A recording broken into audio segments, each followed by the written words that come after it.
As you know, we love living at Woodville West. We love the concierge service, but it's just getting too small because of Paul's progression in his illness and Anna's getting older.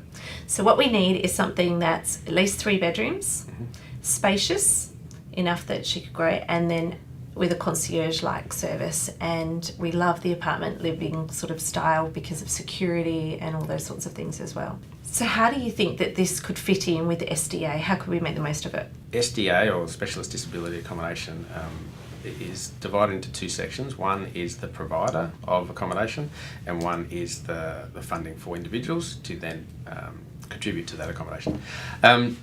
People don't want to live in one house for the rest of their lives because their needs change. So it's expected that people with disability will want to move and change, and the SDA should accommodate for that.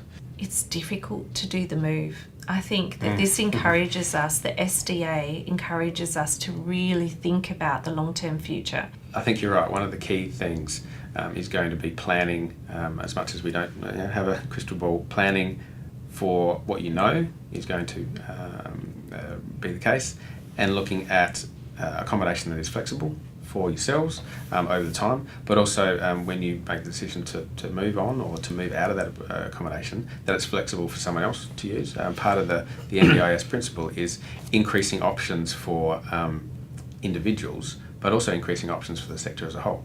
I guess, within the SDA, what's the sort of things that they're going to be looking at?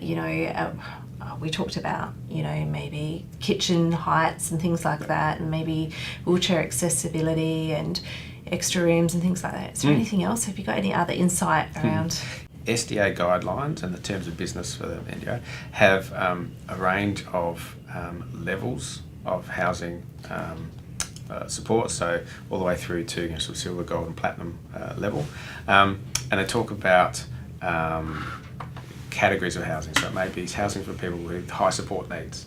So whether that includes things like completely level access throughout the property, it may include power backup. I was about to say in the property. And things. Generators and power backup in the property. Or another category might be robust accommodation. So for people who need reinforced walls, or properties that are less prone to damage. That's a category in itself.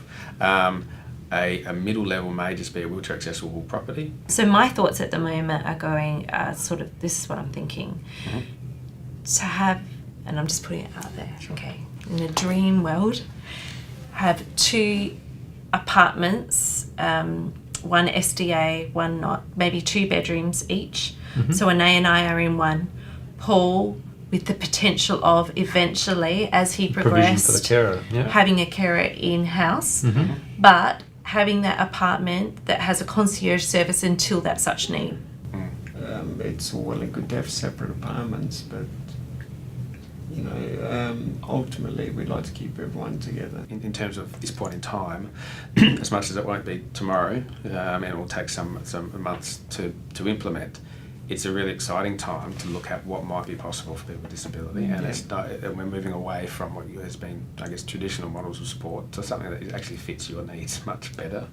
And it doesn't mean that if someone gets to a certain level of support needs, that their only option is a group home, because that unfortunately has been the case in many instances, but it shouldn't be anymore. My advice is as much information as you can have prepared and ready to go, including designs, if that's what you're looking for, is certainly going to be to your advantage.